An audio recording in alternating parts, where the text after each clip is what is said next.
다시 한번 오늘 교회 나오신 김옥동 권사님 환영하고, 또 조현미 집사님, 또 이내 인선이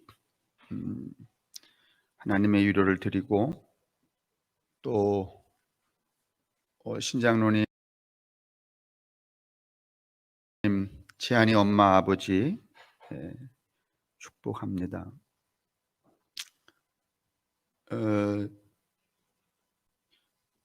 김동준 교, 지한이 아빠, 내가 주례할 때 주례했던 설교 주례사가 뭐였냐면, 화로를 가지고 온돌방으로 들어가는 그대들에게가 주례사였어요. 연애는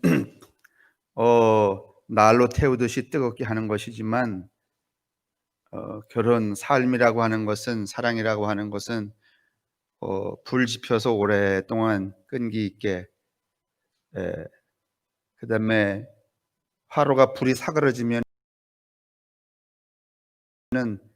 끝나는 게 아니잖아요. 그 재로 그 불씨를 묻어서 또 살리고 또 살리고 또 살리는 거여서, 그렇게 살아가는 것이 결혼이다. 그런 주례사를 했던 것 같은데 까먹었겠지 뭐.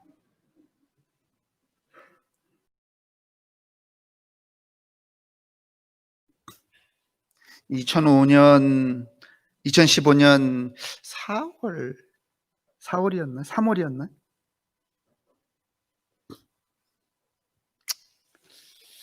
자, 오늘 이제 그 설교도 연애 이야기부터 하려고 합니다. 이거 정확한 의학적인 검증이 된 건 아닌데, WHO에서 코로나 이 감염으로 인해서 돌아가신 분들을 여러 가지를 조사를 했는데, 그 이유 중에 하나가, 대부분 사망하신 분들의 70%가 비타민 D 결핍이 대부분 그 사망자들에게서 나왔대요. 그게 원인이다라고 말하기는 어렵지만, 비타민 D가 모자란다는 거예요. 비타민 D는 주로 외부 활동을 통하여서 햇빛이 우리하고 이렇게 합성을 해서 만들어지는 거잖아요. 그런데 이제 노인들은 양로원에 계시거나 요양원에 계셔서 폐쇄되어 있잖아요. 그러니까 햇볕을 쬐일 시간이 없죠. 그리고 더군다나 요즘처럼 이렇게 격리를 하느라고 다 집에만 계시면 절대 결핍하게 되죠. 이게 의학적 원인이다라고 확실하게 규명은 안 돼 있지만, 어떻든지 검사 결과는 그렇다니까, 여러분 너무 집안에만 이렇게 콕 처박혀서 고슴도치처럼 깜깜하게 계시지 말고, 조금은 운동도 하시고 햇살도 좀 쬐이시고, 예전에는 볕에 그른다고 그래서 이렇게 막고 이랬지만은, 이제는 오히려 반대로 그걸 좀 열어놓고 쪼여야 될 때가 되었다. 그러니 예배당도 좀 나오셔라. 이제 그런 측면으로 말씀을 드렸던 것 같아요.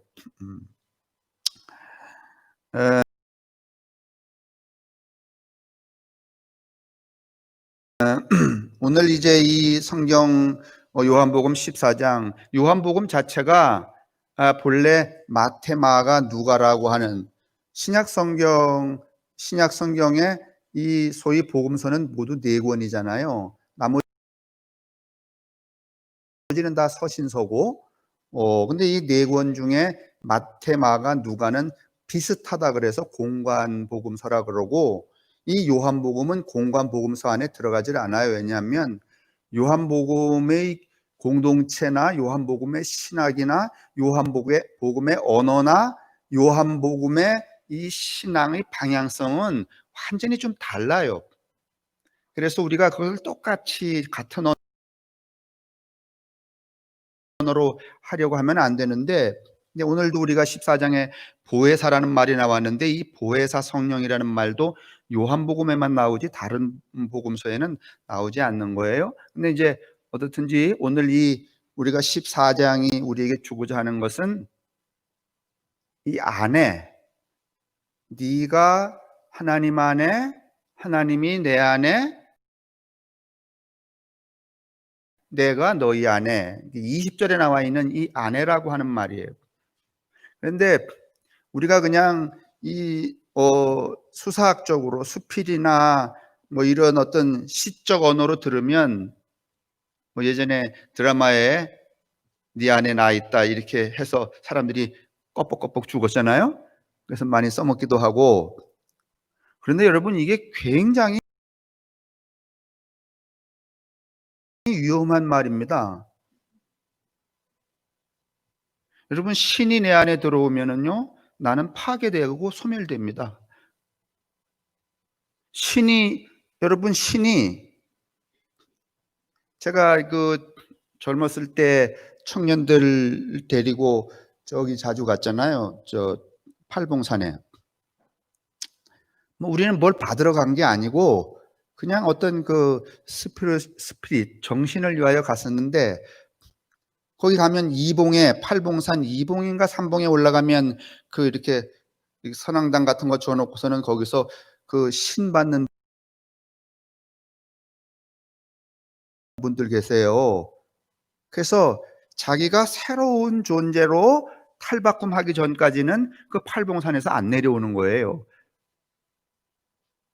근데 우리는 이 삶의 습속이 늘 편안한 데 있어 봐서 그렇지만은 팔봉산 지금도 팔봉산쯤에 가셔서 여러분 저녁에 올라가셔서 이슬이 되도록 그 산꼭대기에서 하룻밤 쫙 자고 내려와 보세요. 단지 하룻밤만 자는데도 불구하고 뭔가 이 정신이 좀 내가 달라진 것 같은 느낌이 들긴 들어요. 그런데 그거를 무슨 30일이고 40일이고 그러다가 무슨 신이든지 뭐 박정희 신이든지 광개토 대왕 신이든지 최영장군 신이든지 무슨 뭐 허태수 신이든지 신이 내려오면 기존에 있던 그 사람은 그 신에 의하여서 신이 내 안으로 들어오는 즉시 그 사람은 일상이 파괴됩니다. 그래서 여러분 대체적으로 이거 지금 이야기가 다른 데로 가는데 설명을 하기 위해서 할 수가 없어요. 어떤 신을 받든지 신이 들어오면 신이 들어오기 이전에 그 사람이 가지고 있었던 가치관, 삶의 양식, 생각 이건 다 어떻게 되는가 하면 파괴가 돼요. 그리고 자기 안에 들어와 있는 신이 누구를 조종하기 시작을 해요. 그 사람을 조종하기 시작해요. 이 조종의 진폭이 클수록 신령한 신이 아니면 허접한 무당이야.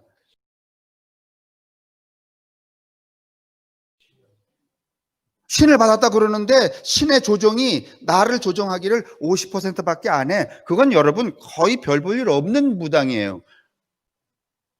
정말 신령한 무당은 신이 들어오면 누구는 없어지고 나는 없어진다는 얘기는 내가 어떻게 된다는 거예요? 파괴된다는 거죠. 균열이 일어나서 소멸된다는 얘기예요. 그렇죠. 자꾸 여러분 신령 그러는데 그 신령이라는 건 그런 거예요. 내가 파괴되고 내 안에 있는 그 무엇이 나를 나답게 하는 거. 그런데 여러분 생각해 보세요. 하나님의 신이 우리한테 들어왔더니 내가 너 안에 그러면 여러분 이거 위험한 거예요? 안 위험한 거예요? 위험하신 거예요? 안 위험하신 거예요?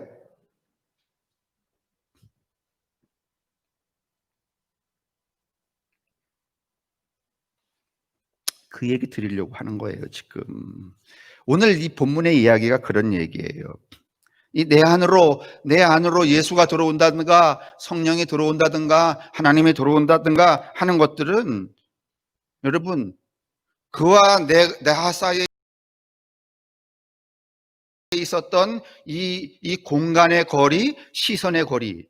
원래 여러분 신이라고 하는 존재는 인간 세계와 거리를 두고 있어요? 아니면 인간 세계와 붙어 있어요?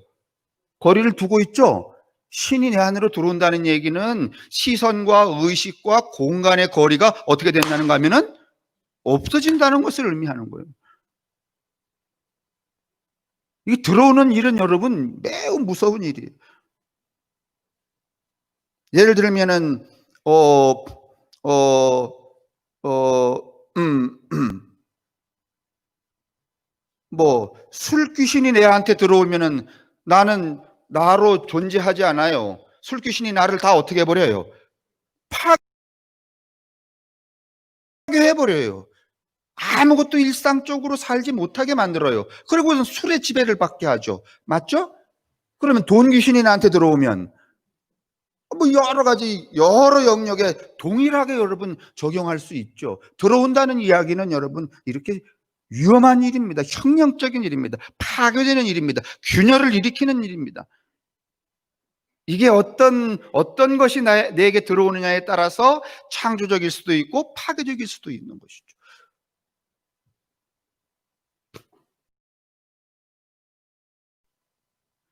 그러니까 이 오늘 14장 20절의 이 이야기는 내가 너 안으로 들어가겠다 말이지.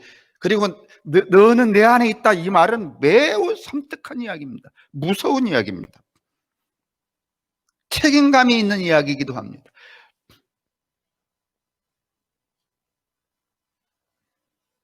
그런데 이제 또 뭐 그 연애하는 그 세대에서는 누가 내 안으로 들어온다는 얘기는 이런 무서움, 어떤 뭐 두려움, 균열보다는 또 떨림이나 흥분 이런 것들로 나타날 수 있는데 이건 아주 예외적인 것이지만은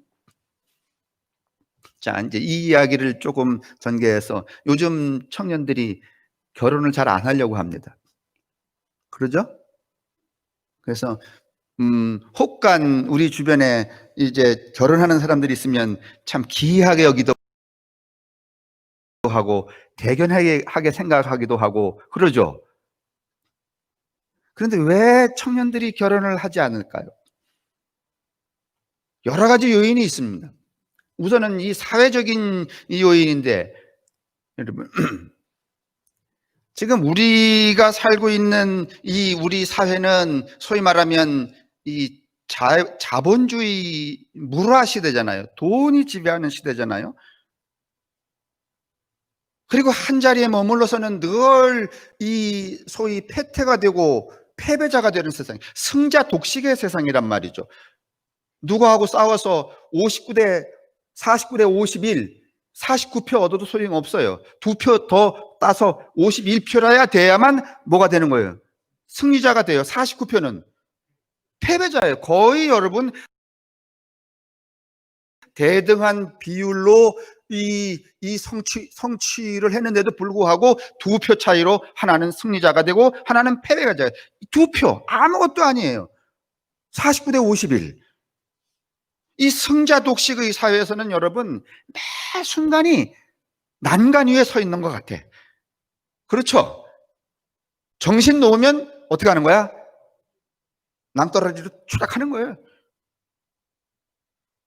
끊임없이 투쟁하고 끊임없이 자기를 각성시키고 이래야만 살아남을 수 있는 세상이에요. 그런데 여러분 이런 세상에 남자 청년도 놓여져 있고 여자 청년도 놓여져 있어요.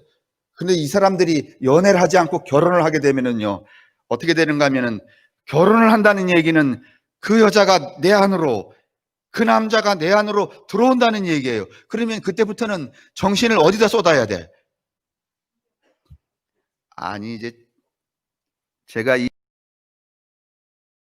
승자 독식의 사회에 살아가는 한 청년이란 말이죠.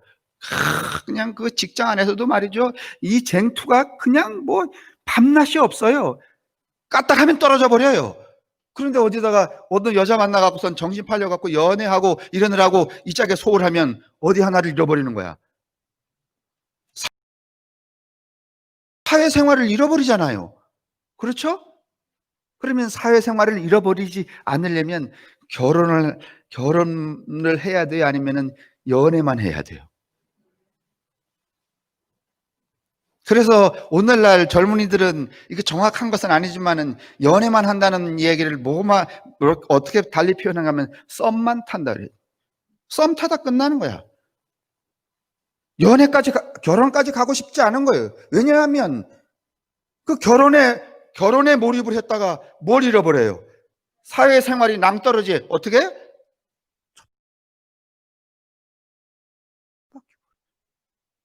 그래서 여러분 가만히 보면은요, 이 돈 많이 버는 사람들, 그 다음에 무슨 그 연예인들도 마찬가지죠. 이 사람들 연예인들도 결혼하면은요, 결혼하는 즉시 자기들이 얻었던 그 연애적인 명성이 어떻게 돼요? 계속 유지가 돼야 아니면 끝나버려요. 끝나버려요. 다시 말하면 그가 걸었던 삶의 자리의 낭떠러지에서 추락하고 말아요. 그래서 그들 가운데 그 성공하는 어떤 양태든지 하는 사람들 가운데 이 대다수는, 많은 분들은 그렇지 않겠지만은, 다 그렇진 않겠지만은 대다수는 다 여러분 결혼을 해야 아니면 미혼이야. 그래서 여러분 뭐 여자분들 중에서 우먼 파워 무슨 이렇게 하는 분들 보면은 대부분 여러분 그런 분들 많읍니다. 결혼하지 않는 분들. 그 썸만 타는 거예요. 뭐 결혼하면은 당장 뭐 집 구해야죠. 뭐 그 결혼 비슷한 걸 해도 요즘에는 이제 계약 동거 같은 거를 하는 것을 뭐 결혼이라고 하지만은 요즘 젊은이들이 보니까 통장, 네 통장이 내 통장이고 내 통장이 네 통장이 아니면 네 통장은 네 통장이고 네 통장은 네 통장이야. 그러죠. 너네 엄마 아버지 일거리는 누가 책임지고, 네가 책임지고, 우리 엄마 아버지 일거리는 누가 책임지고. 다 그런 건 아니지만 여러분, 이 젊은이들이 세상이 이렇게 바뀌어 버렸어요. 안으로 들어가려고 하질 않아요. 안으로 들어오는 것을 용납하지 않아요. 적절하게 썸만 타다가 그 썸의 관계가 끝나버리면 다 모든 게 끝나버리는. 왜냐하면 들어온다는 일은, 받아들인다는 일은 나를 포기하고 나의 균열을 일으켜서 위험한 일이기 때문에 그래요. 그러니까 결국은 이런 것들은 그 인지 진화학, 사람이 그렇게 진화해가 그런 게 아니라 우리 사회가 이렇게 그렇게 추동해 가기 때문에 그렇다고 볼 수 있어요. 어떻든지 누군가를 내 안으로 받아들이는 일은 부담스러운 일입니다. 책임져야 되는 일이에요. 나랑 결혼하자. 그러면 예전에는 내가 너를 어떻게 하겠다는 거야? 아이, 옛날 얘기지만 다 까먹으셨겠지만은 그냥 통상적으로 말해보자고요. 너 나랑 결혼하자 그러면, 남자가 여자 보고 결혼하자 그러면 뭐 하겠다는 거야?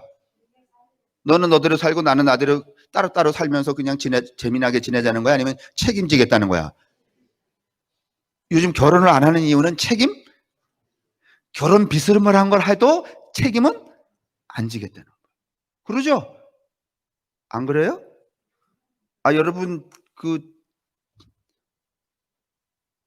그래서 결혼 안 하는 거예요, 여러분. 책임 안 지겠다는 거예요. 부담스러워서 싫다는 거예요, 여러분. 부담스러워지면 그때는 뭐야? 남남이야, 빠이빠이.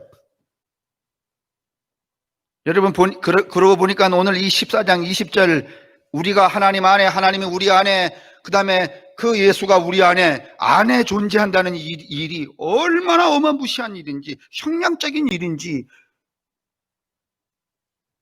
이게 여러분 종교예요. 이 혁명의 사태가 일어나는, 혁명의 사태를 경험한 그 혁명의 상황 속에 살고 있는 그 사람이 누군가 하면 기독교인이고, 그 사람이 누군가 하면 진정으로 하나님 안에 있는 사람이, 하나님과 함께하는 사람이. 그래서 여러분 기억하시잖아요. 바울이 무슨 얘기를 하는가 하면 예수가 내 안에 들어온 즉시 나는 있다 없다? 없다. 이후로 나는 내가 아니라 누구다? 내 안에 있는 그다. 이게 매우 큰 책임감이란 말이에요. 그 책임감으로 바울은 일평생을 살았죠. 그것을 우리는 뭐라고 말하는가 하면 순종이라고 하기도 하고 순복이라고 하기도 하죠. 이게 신앙의 요체예요.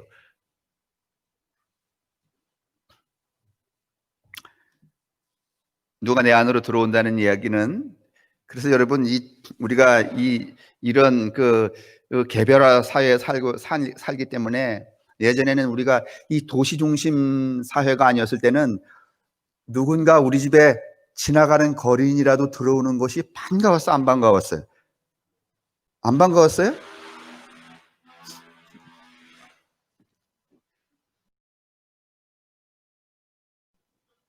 몰래 가려면 그런 아닌가? 예. 옛날 얘기인데 예전에 저 시골에 살았을 때 띄엄띄엄 살잖아요. 그런데다가 아버지 형제가 별로 없으시니까 이제 예전 분들은 대부분 쉬영 고모 이런 걸 많이 삼더라고. 쉬영 아저씨, 쉬영 고모, 쉬영 뭐 쉬영이라는 게 뭐야? 피는 안 섞였는데 어떻든지 하여간 함께 산다는 거잖아요. 근데 요새는 쉬영 이런 거 삼아요, 안 삼아요? 안 삼아요. 그런데다가 저희 집에 띄엄 이렇게 있고 이 저 아버지 형제들이 없는데 가을이 되면은 채장사라고 또 이 얘기 하려면 내가 몇 살인가 싶어서 말하기 싫은 채장사라고 뭐 채가 가볍잖아요. 뭐 책, 작은 책, 뭐 가는 채 막 이렇게 막 이따만하게 해갖고선 동네를 다니면서 이게 팔잖아요. 그러다가 꼭 어느 집에 와 자서 주무시는가 하면 우리 집에 와 자요. 그러면 큰어머니가 그러시는 거야. 저를 보고선 야 너네 엄마 왔다. 여러분 그날 밤에는요 그 어린 마음에 밤새 고민을 해요. 그래서 이렇게 말씀하시는 거야. 내일 아침에 자고 갈 때 그 너네 엄마 따라가라. 야 따라가야 되는지 말아야 되는지 그 밥 먹고 있는 그 최장사의 얼굴을 보는 거야. 정말 나하고 닮은 구석이 있는지. 어머니 그때 왜 이렇게 아들을 고통스럽게 하셨어요? 이 얘기는 무슨 얘기인가 하면 옛날 분들은요 집으로 들어오는 거 누군가가 낯선 사람이 들어오는 게 반가웠어요. 맞아요? 그래서 세덤이라고 해서 여러분 이 밥솥에다가 늘 자기네 식구 나 같은 사람이 들어오면 밥 한 그릇 주려고 여러분 소당 뚜껑 안에다가 식구들 외에 밥 한 그릇씩을 늘 이렇게 밑에 누룽지 위에다가 이렇게 밥그릇 올려놨었잖아요. 그걸 세덤이라 그래요. 누군가를 위하여서 오면 좋은 거야. 그게 반가운 거야. 감사한 거예요. 근데 여러분 오늘날은 이거 싫어요. 도시 사회에서는 이게 인간이 오는 게 싫은 거예요. 그 사람의 시선도 싫어요. 그래서 여러분 이 시내 저 지하철 이렇게 타잖아요. 그러면 이 짝으로 앉잖아요. 그 공간이 한 2m 정도 되죠. 그죠? 그러면 이짝 편에 내가 이렇게 앉았고 저짝 편에 이렇게 누가 앉았는데 다들 시선을 건너편에 있는 얼굴을 자세히 봐요. 아니면 딴 짓을 이렇게 해. 만약에요, 내가 여기에 남 모르는 권사님이 저기 이제 건너편 지하철에 이렇게 앉아 있는데 뚜렷이 쳐다보잖아요. 그럼 저 짝에서 반가워해 아니면 쫙 째려보면서 눈 깔아 이래요. 여러분 이 시선이 들어오는 것도 여러분은 허락하지 않아요. 공간? 만약에 여러분 이렇게 마당이 있는데 예전에는 담장을 쳤었는데 막 뭐 이 쇠꼬창기도 해놓고 말이 유리병도 찔러놓고 뭐 이랬었는데 요즘 다 허물었어요. 그래도 자기 그 무의식 중에 이 커커닝 에어리어 이 공간의 거리가 있기 때문에 여기서부터는 우리 집이다 이런 그 개념이 딱 설정이 돼 있어요. 근데 어떤 사람이 지나가다가 국화가 하도 이쁘게 피었어. 그래서 그 자기가 쳐놓은 무의식의 울타리 안으로 발걸음을 두 걸음만 디디면은 112에 신고해. 누군가가 내 안으로 들어오는 게 싫어요, 여러분. 그래요, 안 그래요? 엘리베이터 타면 여러분 뭐 안녕하세요 뭐 이렇게 반갑게 인사하고 눈 마주쳐요 아니면은 다 뭐 밑에 쳐다보고 뭐 이렇게 이래다가 그냥 끝내.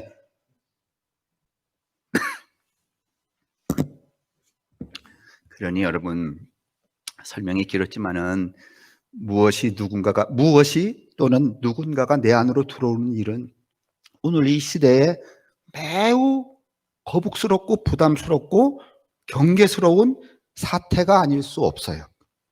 맞죠?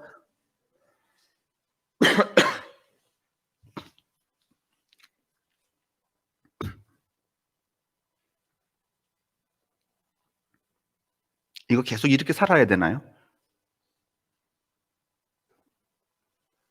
이런 삶의 구조와 이런 우리의 인격이 계속 추정되어서 이어져 가야 되나요?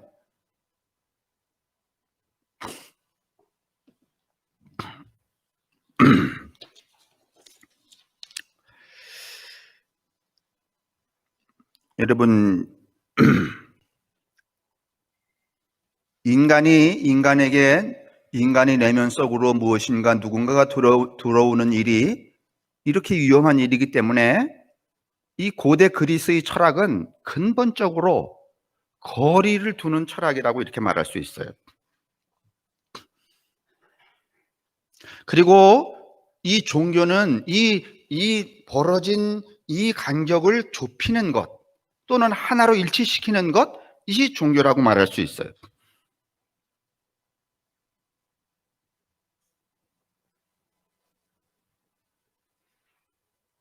여러분, 우리가 하나님을 경배하잖아요. 하나님을 경배한다는 얘기는 하나님이 내 안으로 들어왔다는 거예요? 아니면 하나님이 일정한 스탠스, 거리 바깥에 있다는 거예요?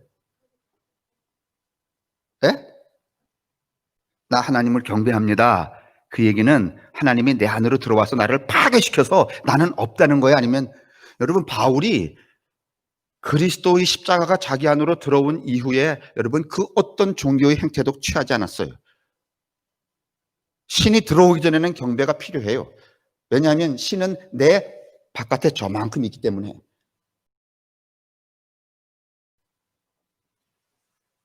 그런데 여러분, 나그네와 이웃과 이방인을 대접하는 일, 그에게 사랑을 베푸는 일은 경배하는 일이에요? 아니면 대접을 해야 되는 일이에요? 대접을 해야 되는 일이에요. 그래서 신을 경배하는 일하고 이웃을 대접하는 일 중에 무엇이 더 어려운가 하면 신을 대접하는 일이 더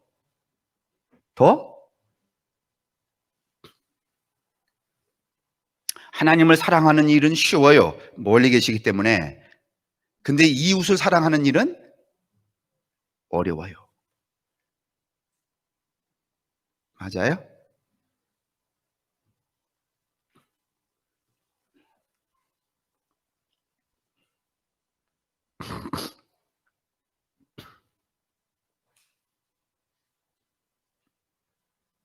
성서의 진리는, 성서는 무엇을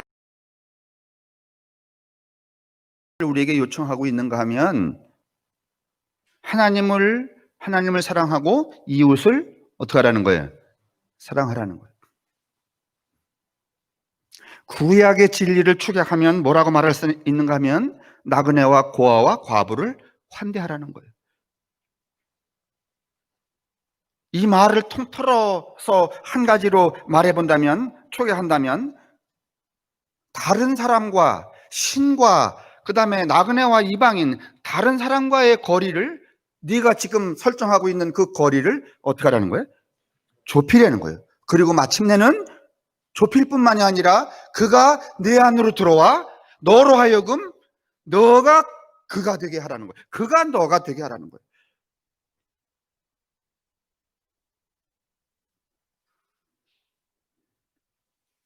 근데 이제 제가 그 리처드 커니의 이야기를 했지만은 인간이라는 것은 대체적으로, 예, 빨리 끝내겠다고 말씀해 주세요.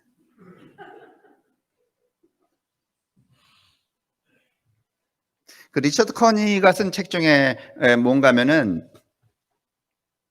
나그네, 신, 그다음에 괴물, 몬스터, 괴물이라는 책이 있는데 이제 그 책에서 이제 무슨 이야기를 하려고 하는가 하면 인간이 딱 태어났을 때는요, 상상 속에 산대요. 상상계라 그래요. 거울의 단계라 그러는데 그걸 6개월에서 18개월까지를 말해요.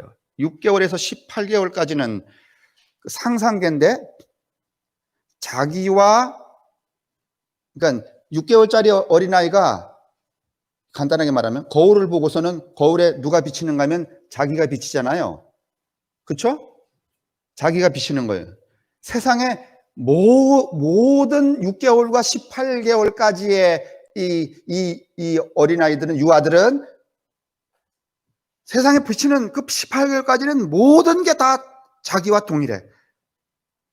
그러니까 엄마도 곧 누구야? 나야. 그래서 내가 막 뭘 이렇게 보채면 그 나이기 때문에 그 내가 나와 동일하게 반응한다고 생각을 한다는 거예요. 이때는 부족함이 없어요. 모든 게 충만하대요. 그런데 이 18개월을 딱 지나가면 상상계에서 상징계로 넘어가요. 상징계로 넘어간다는 얘기는 사회화된다는 얘기예요. 그 상상 속에 자기가 균열이를 한다는 거예요. 가만히 보니까 어제까지 뗐으면 모든 게 다 합쳐졌어요. 상상하는 대로 이루어졌어요. 그런데 어느 날 때를 빡 썼더니 엄마가 내가 원하는 그 상상대로 내 욕구가 해결되는 게 아니라 뺨때기가 한 대 확 날아갔어.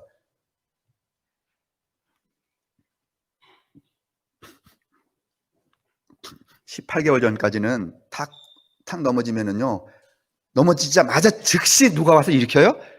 엄마가 일으켜요. 그래서 이 분리가 없어요. 그런데 여러분 18개월이 딱 지나가면 부모님도 탁 자빠져도 빨리 와서 안 일으켜주고 어떻게 해요? 일어나 이렇게 말로 해요. 그때 여러분 분노가 일어나는 거야. 야, 이 시장 이게 뭐냐? 그래서 정신을 빡 차려야 아니면 더 울어. 다 지내보셨잖아. 지금 애들 길러보잖아요. 점점 여러분 상징계로 가는 거예요, 여러분. 아, 내가 욕망하는 대로 되는 게 아니로구나. 상상하는 대로 되는 게 아니로구나. 내가 자빠져도 이제는 뭐 와서 발딱 일으키는 게 아니라 어떻게 하는구나? 저 짝에서 일어나 이러는구나. 야, 그러면 저 인간은 뭐지? 나하고 무슨 관계지? 18개월 전까지는 곧 나였는데 말이죠. 그 상징화하기 시작을 하는 거예요. 그러면 이 상상계에서 자기가 모든 욕망을 충족시켰는데 상징계에서는 욕망이 충족이 돼요? 안 돼요? 안 되죠. 대부분의 존재가 돌아가시기 직전까지 이 상징계 안에 산다는 거예요.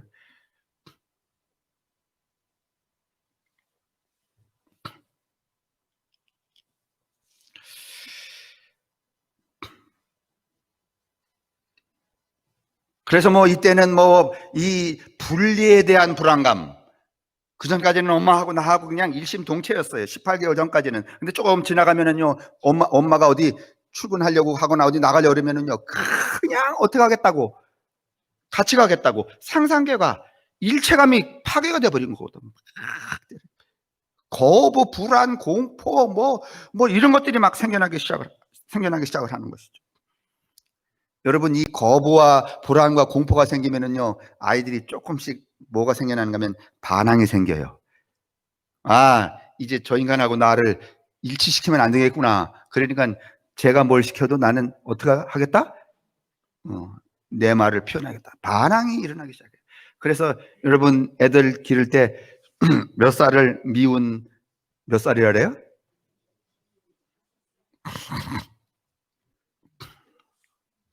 그걸 상징계라고 여러분 말해요. 거울 단계를 지나서 상상계를 지나서 자라면서 거울 속에 나와 실제의 내가 다르다는 것에 충격과 공포, 거부, 반항. 근데 계속 반항해요. 애들이 말이죠, 부모한테 뭘 시키면은 말이죠, 미운 그 몇 살이 계속 가냐고, 아니면 어느 단계가 딱 지나가면 수용과 인정의 단계로 가요. 아, 이거 반항해서 또 되는 게 아니라구나. 그래서 이 상황, 나 앞에 놓여진 상황들을 여러분 수용하고 인정하기 시작을 하죠. 그것을 여러분 이 사회 진화학에서는 뭐라고 말하는가 하면 두 번째의 자궁을 열고 나온다. 이제부터 비로소 사람이 되어가기 시작한다. 이렇게 말해요. 그런데 문제는요, 사람들이 이 상징계 안에 살면서, 이 상징계라는 말을 좀 다른 또 표현으로 하면은 그래도 상징계로 진입하기 전까지는 세상에 가장 힘센 사람이 누군 줄 알았어요? 아니, 아이들한테, 꼬마들한테, 아직 상징계로 진입하기 전에 아이들한테 이 세상에서 힘센 사람이 누구야? 그러면 누구야? 저 아버지지. 그죠? 그러다가 상징계로 싹 넘어가면서부터 분열이 일어나면 아버지가 동네 김씨 아저씨한테도 욕도 얻어먹고 또 좀 높은 사람이 오니까 절절매기도 하고 그런 걸 딱 보면서 야, 우리 아버지가 별거 아니로구나 이렇게 느껴져요. 그러면 힘센 그 무엇을 이제 대체하게 돼야 된단 말이죠.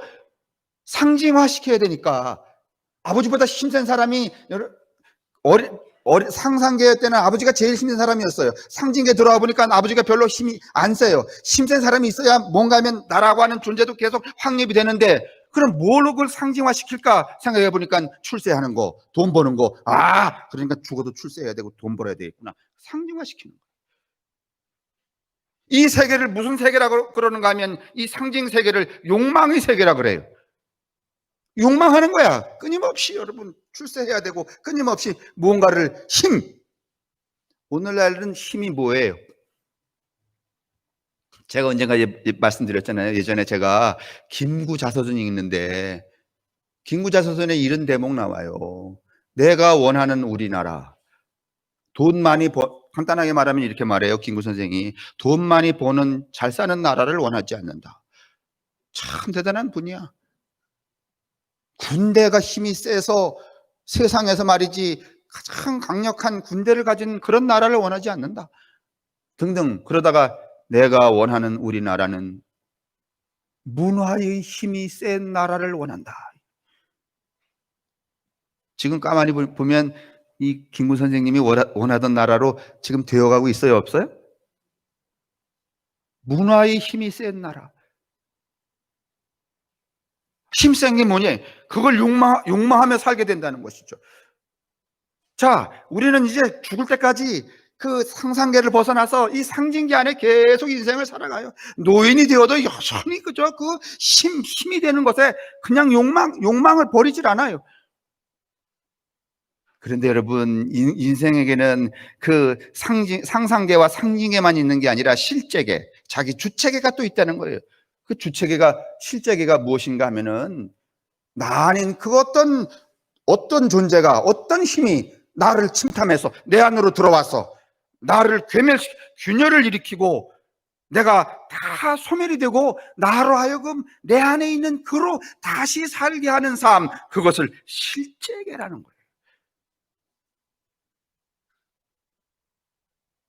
우리가 욕망을 꿈꾸며 살다가 돈 이렇게 출세만 하다가 사실 오늘 우리가 이 대한민국이 지금 떠들썩한 거 가만히 따져보면은 두 가지밖에 없어요. 검찰이 권력, 그 다음에 그 무슨 사모펀드인가 그 라임인가 그건 다 뭐예요? 돈이잖아요.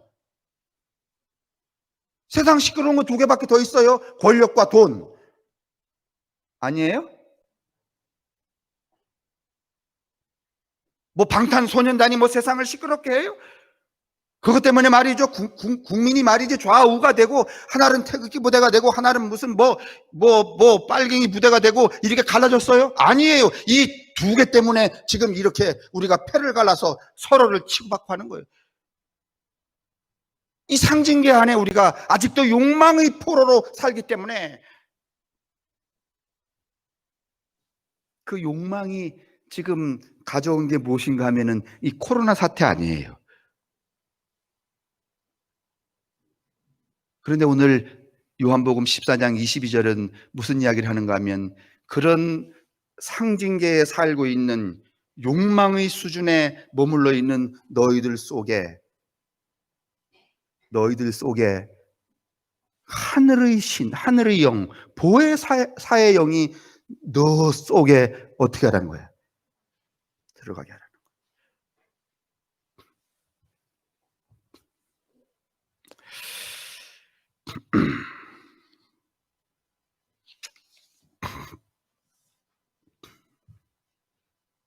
여러분, 이제 이야기를 좀 정리해야 될 것 같은데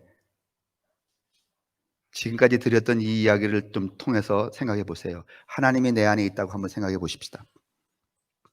하나님이 내 안으로, 하나님이 저기 계셔서 내가 늘 섬기고 경배하는 분이 아니라 경외하는 분이 아니라 저기 있던 분이 걸어서 내 안으로 들어와 버렸어. 그러면 어떻게 될까요? 하나님이 여러분 안으로 걸어 들어가면 일단은 여러분이 사람이야 아니면 귀신이야? 아니, 그러니까 하나님이 여러분 안으로 들어가면 저기 계시니까 저분은 신이고 나는 인간이죠. 근데 그 신이 걸어서 내 안으로 들어오면 여러분은 귀신이야, 사람이야? 그리고 걸어 들어온 그 귀신이 내 안으로 들어오면 그 귀신은 귀신이야, 사람이야?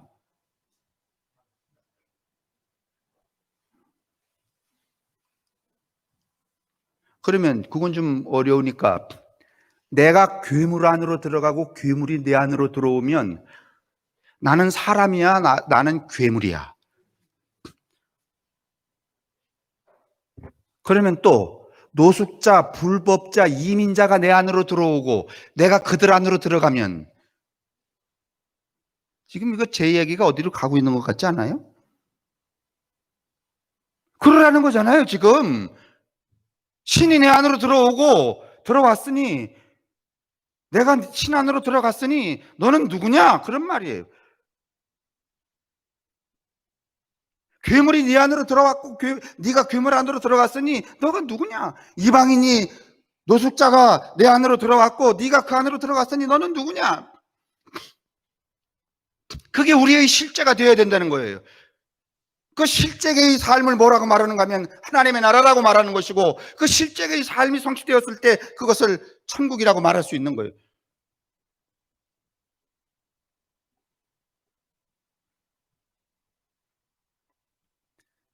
신이 내 안으로 들어오면 기분이 어떨까요?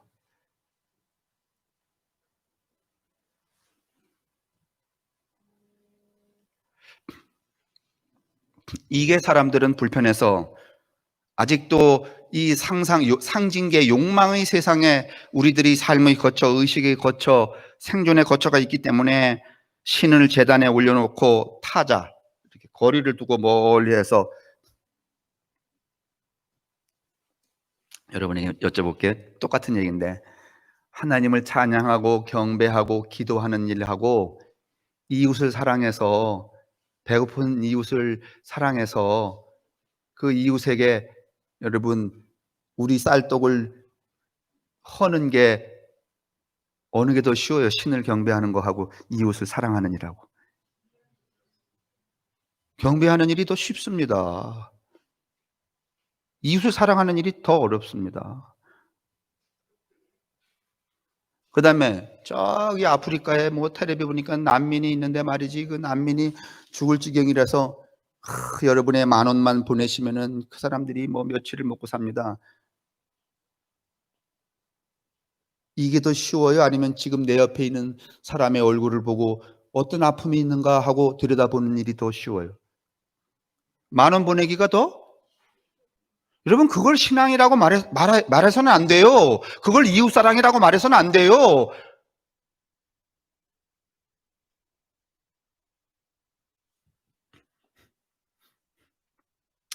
이 서양은 대체적으로 이런 사랑의 도피가 그러니까 결국은 뭔가 하면 내 안에 들어오는 것을 허용하지 않겠다는 거, 내가 그 안으로 들어가는 것을 허용하지 않겠다는 것은 간단하게 말하면 사랑하지 않겠다는 거예요. 그래서 사랑이 없는 거예요, 지금.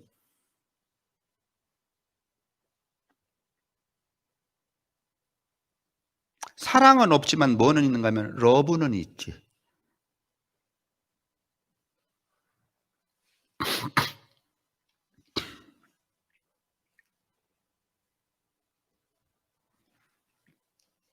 우리가 오늘 읽은 이 본문은 매우 위험한 본문이죠. 신이 내 안으로 들어온다는 것은 신의 고유성을 파괴한다는 일이고 신이 하나님이 내 안에 들어온다는 것은 나의 욕망에 뭘 낸다는 거예요?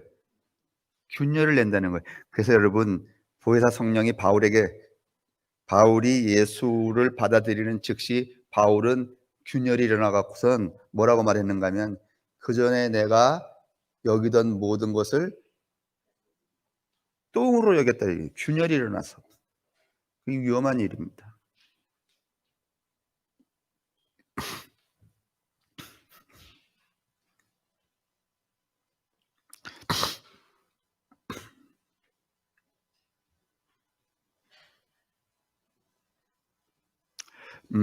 결론을 해야 되겠네요. 사실은 이 락항 얘기도 좀 드렸어야 되는데 주보 맨 뒤에 좀 봐주실래요? 결론을 이렇게 하십시다. 맨 뒤에 4페이지 끝에 두 번째 단에 저는 세상을 이렇게 거기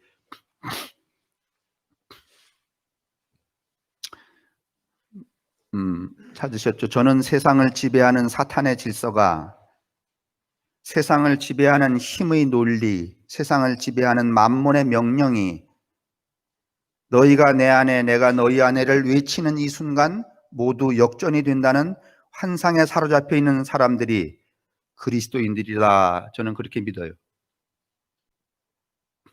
다시 말하면, 쉽게 말하면 세상이 엉망개판이다. 이거를 확 뒤집어 엎는 길은 뭔가 하면은 당신이 내 안에, 내가 당신 안에 있습니다라고 하는 선언이 이것을 뒤집는다고, 뒤집는다고 뭐 하는 사람들, 그런 환상을 가진 사람들이 나는 그리스도인이라는 거예요. 믿습니까? 믿으신가요? 아니, 그러니까 세상을 새롭게 하는 일은 하나님이 내 안에, 내가 하나님 안에 있다, 이 선언을 통하여서 된다. 말 같지도 않지만은 뭐 저 검찰을 개혁하고 무슨 뭐 이딴 게 아니라 그리스도인이라면 하나님이 내 안에, 내가 하나님 안에 있다는 이 선언이 세상을 새롭게 한다고 믿는다, 그 말이에요. 믿으세요? 아니에요? 교회 크게 지면은 세상이 새로워질까요? 헌금을 많이 내면 세상이 새로워질까요? 그럼 이것도 아니고 저것도 아니면 뭐예요? 모르시겠다. 그 꿈과 환상을 포기하지 않고 살다 보면 가난한 사람, 애통한 사람, 의에 줄이고 목마른 사람, 의를 행하다가 핍박받는 사람, 슬퍼하는 사람, 긍휼히 여기는 사람이 위로를 받고 안식을 얻고 복을 받을 것이다. 이것을 믿는 것을 나는 이 시대의 기독교 신앙이라고 믿습니다. 이런 이유로 우리는 너희가 내 안에 내가 너희 안에를 외치는 이 순간 하나님의 통치를 확신하며, 하나님 우리를 통치해 주십시오, 이 세상을 통치해 주십시오 라고 하는 사람들은요, 이 선언을 늘 해야 돼요. 주기도문처럼 하나님이 내 안에 계십니다, 내가 하나님 안에 있습니다. 여러분 주문치고 괜찮은 주문 아니에요? 한번 따라해 보실래요? 하나님이 내 안에 있습니다, 나도 하나님 안에 있습니다. 여러분 이걸 밥 먹듯이 주문 좀 해보자고요. 그럼 이루어지지 않겠어요? 옛날 바벨론, 세상의 모든 부자는 다 바벨론에서 나왔잖아요. 바벨론 부자들이 동전을 이렇게 주머니 넣고서는 돌려간대요. 10배로 넓혀주세요, 20배로 넓혀주세요. 그래서 세상의 모든 부를 지배했다는 거 아니에요?